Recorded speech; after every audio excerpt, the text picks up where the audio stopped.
Boa noite, irmãos. Graça e paz. Antes de nós abrirmos as nossas Bíblias, em Efésios capítulo 2, o Samuel acabou de falar desse livro aqui, Unidos pela Cruz. Os irmãos vão vê-lo, acho que já devem ter visto ele lá na entrada. A mensagem de Efésios para a igreja de hoje, ele está dentro daquela série de comentários da Vida Nova, de vários livros da Bíblia, mas não é um comentário exegético no sentido de tratar de temas relacionados à língua grega e às questões mais técnicas de crítica textual e tudo mais, não é como muitos comentários fazem. A ideia dele, que é a ideia da série do reverendo Augusto Nicodemos, que é o coordenador dessa série de comentários aqui, dentro dos quais o meu está, é eles serem bastante pastorais e práticos também, aplicativos, e entender como de fato a mensagem de cada livro da Bíblia, no caso, no meu livro aqui de Efésios, pode comunicar com a igreja de hoje, com as nossas vidas hoje, no sentido mais prático possível, desde as questões que acontecem dentro da nossa própria casa, quanto nossa igreja, trabalho, etc. Então, se vocês quiserem depois conversar sobre o livro também, eu estou à disposição de vocês, tá bom? Para isso. Abra sua Bíblia comigo em Efésios capítulo 2, por favor. Efésios capítulo 2. O pastor Renato já comentou conosco aqui bastante a respeito do propósito de Paulo ao escrever essa carta e de como ela tem um objetivo bastante específico, que é apontar para Cristo em toda ela. Como o Renato bem falou aqui antes de mim, Efésios é considerado por muitos a joia na coroa das epístolas paulinas. Porque todas as doutrinas que a gente considera a teologia de Paulo, né, as doutrinas que Paulo trata nas epístolas dele, e que são tratadas por outros autores no Novo Testamento também, mas Paulo trata de determinadas doutrinas aos romanos, outras doutrinas 1 Tessalonicenses e etc. Mas aqui em Efésios, em só 6 capítulos, ele resume todas as doutrinas de todas as outras epístolas, e só em Efésios ele faz isso. É como se ela fosse um resumo de tudo, com o objetivo de dizer para eles o seguinte: não adianta nada vocês conhecerem tudo isso se vocês não viverem isso. Vocês sabem que na Bíblia tem 2 cartas aos Efésios, essa daqui e a outra está lá em Apocalipse, capítulo 2, que Jesus escreve aos Efésios. Lembra disso? Ao anjo da igreja em Éfeso escreve, é uma carta aos Efésios, é outra carta aos Efésios. E é muito legal quando a gente compara essas 2 cartas, a gente percebe que Jesus também elogia os Efésios lá, porque eles conheciam muito bem a doutrina, assim como Paulo também faz aqui. Logo, o problema não é o conhecimento, mas a falta de pôr em prática isso, e por isso havia desunião em Éfeso, na igreja dos Efésios, e alguns problemas também relacionados a pôr em prática aquilo que se conhece, e Paulo enfatiza tanto a unidade nessa epístola. No capítulo 1, como nós ouvimos há pouco, ele exalta a belíssima doutrina da adoção, ele fala muito sobre a eleição, sobre a graça de Deus, sobre como ele nos amou, e a gente vê que para Paulo a doutrina da eleição não é motivo para discussão, mas é motivo para adoração. Enquanto hoje muitos usam a doutrina da eleição para ficar debatendo, discutindo, etc., Paulo não entendia essa doutrina como matéria de debate, mas como matéria de louvor. E é por isso que ele faz 2 orações no capítulo 1 envolvendo a graça de Deus que nos salvou antes da criação, né? A gente viu no versículo 4. Agora no capítulo 2 ele vai tratar de 2 temas. Como o Renato também falou, é muito difícil a gente tentar tratar de tudo que está num capítulo só, porque é muita coisa. Então eu vou tentar resumir ao máximo esses 2 grandes assuntos do capítulo 2 e meditar com vocês um pouquinho nisso. Primeira parte então do verso 1 ao 10 e depois de 11 ao 22. Vamos ler então de 1 ao 10. Ele lhes deu vida quando vocês estavam mortos em suas transgressões e pecados, nos quais vocês andaram noutro tempo, segundo o curso deste mundo, segundo o príncipe da potestade do ar e do espírito que agora atua nos filhos da desobediência. Entre eles todos nós andamos no passado segundo as inclinações da nossa carne, fazendo a vontade da carne e dos pensamentos, e éramos por natureza filhos da ira, como também os demais. Mas Deus, Lutero dizia que essas duas palavrinhas aqui, elas são a grande inversão na história da redenção. Mas Deus, sendo rico em misericórdia por causa do grande amor com que nos amou, e estando nós mortos em nossas transgressões, nos deu vida juntamente com Cristo, pela graça vocês são salvos, juntamente com Ele nos ressuscitou e com Ele nos fez assentar nas regiões celestiais em Cristo Jesus. Deus fez isso para mostrar nos tempos vindouros a suprema riqueza da sua graça, em bondade para conosco em Cristo Jesus. Porque pela graça vocês são salvos, mediante a fé. E isso não vem de vocês, é dom de Deus. Não de obras, para que ninguém se glorie, pois somos feitura dele, criados em Cristo Jesus para boas obras, as quais Deus de antemão preparou para que andássemos nelas. Vamos até aqui no primeiro momento. Ele começa no versículo 1 dizendo: e Ele lhes deu vida, quando vocês estavam mortos em suas transgressões e pecados. A primeira coisa que Paulo trata nesse capítulo é sobre vida e morte. Qual é o estado da humanidade? Aquilo que nas faculdades que estuda o ser humano hoje se chama de antropologia, o estudo do ser humano. O ser humano é o quê? Quem é você? Na verdade, mesmo que você nunca tenha ouvido essa palavrinha antropologia, você pensa nisso o tempo todo. Quando você questiona a respeito da sua própria vida: quem sou eu? Por que eu estou aqui? E se eu não tivesse nascido? E depois que eu morrer, para onde que eu vou? O que é o homem? Para onde que o homem vai? Será que essas coisas que são faladas a respeito do homem são certas? E a gente encontra nesse mundo várias ideias sobre quem é o homem. Desde que o homem ele é um ser completamente inútil e material, é só matéria e a hora que acabar, acabou.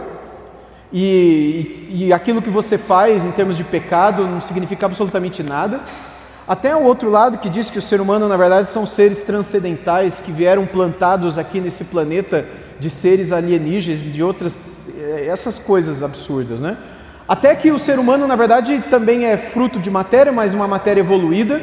Ele é o ápice da evolução das espécies e inúmeras outras coisas que se falam a respeito do homem. Quem é o homem para Paulo, inspirado pelo Espírito Santo?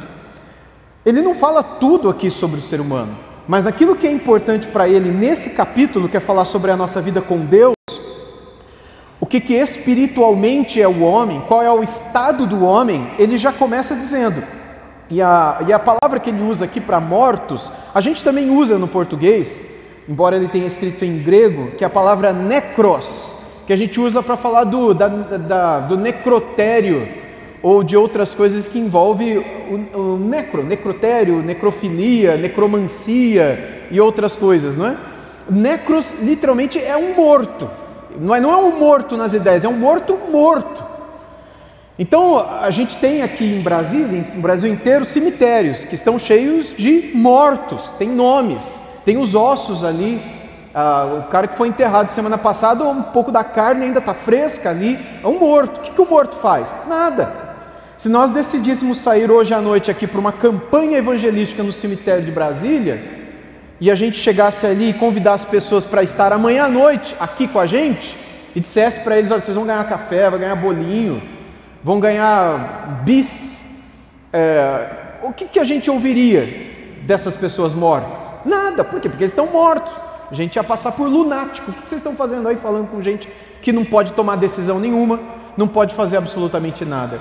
Quando o Espírito Santo guia e inspira Paulo para descrever o estado que nós estávamos no passado, era este: nós estávamos mortos espiritualmente. Portanto, que decisão espiritualmente você e eu podemos tomar? Literalmente é nenhuma. A morte aqui é espiritual. E Agostinho, ele vai dizer, Agostinho de Hipona, que não é que nós éramos fracos espiritualmente.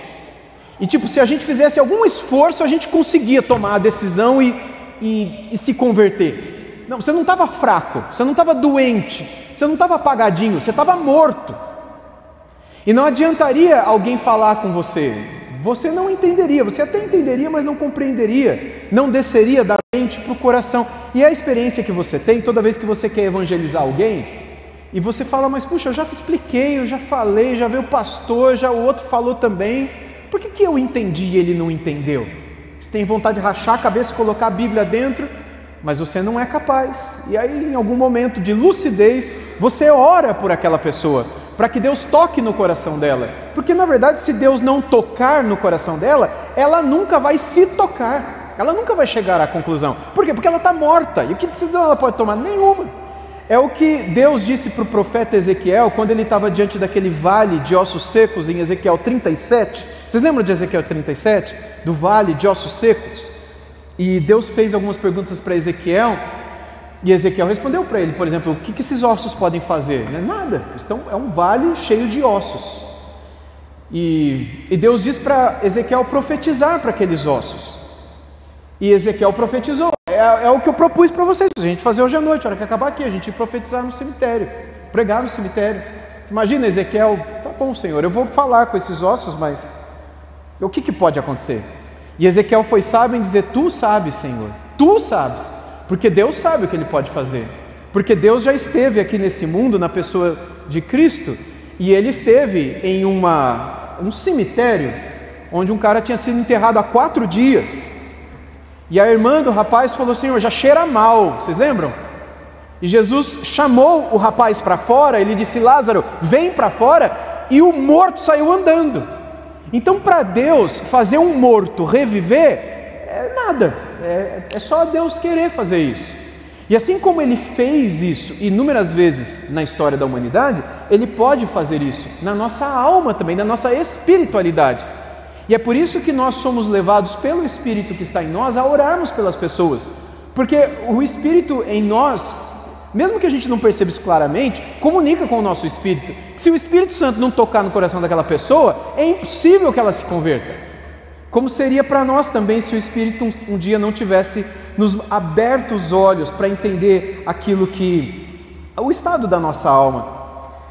Esse é o estado. Vocês estavam mortos em suas transgressões e pecados, nos quais vocês andaram no outro tempo, verso 2, segundo o curso desse mundo, segundo o príncipe da potestade do ar, do espírito que agora atua nos filhos da desobediência. Paulo ele vai destacar em outros momentos nessa epístola também um pouco de batalha espiritual, sobre o papel de demônios na vida de pessoas e na vida de famílias e na vida da igreja. Por isso ele entra no último capítulo no tema de batalha espiritual e fala da armadura de Deus, mas isso é outro tema, é outro capítulo.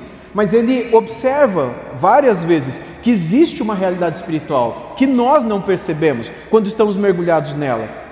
E Paulo está dizendo, vocês andavam seguindo o curso desse mundo que é guiado pelo príncipe da potestade do ar, e não é um anjo bom, são demônios. É o próprio diabo. Ele conduz esse mundo, ele dá o curso para a cultura, para as vidas, para tudo. E vocês estavam nisso. E o verso 3: entre eles, também todos nós andamos no passado, segundo as inclinações da nossa carne, fazendo a vontade da carne e dos pensamentos. E éramos por natureza, ou seja, já nascemos assim, filhos da ira, como também os demais. Nós não éramos filhos de Deus, nós não éramos santos, nós éramos filhos da ira, como os demais são.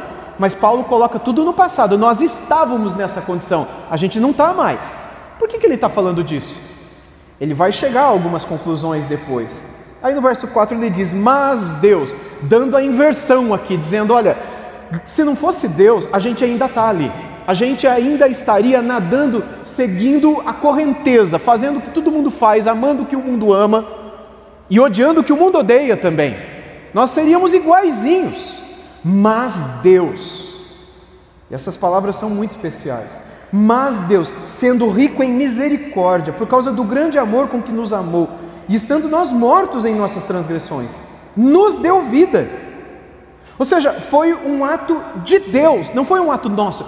Deus nos deu vida juntamente com Cristo, porque Cristo é a vida, e Ele nos colocando em Cristo, nós vivemos. É o que Cristo falou para os apóstolos algumas vezes, né? Ninguém pode vir a mim se acontecer o quê? Se o Pai não o trouxer.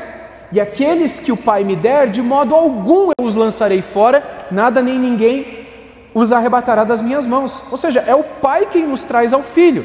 Isaías já tinha dito isso em Isaías 53, quando ele diz que a ele o Pai daria muitos como sua recompensa por causa da sua obra na cruz. Quem são esses muitos que são a recompensa do Pai ao Filho pelo sacrifício do Filho. Jesus vai dizer, aqueles que o Pai me der, esses ninguém os tirará da minha mão. Quem são esses? Vocês, nós somos esses. Em outras palavras, nós somos como presentes de Deus Pai ao Deus Filho.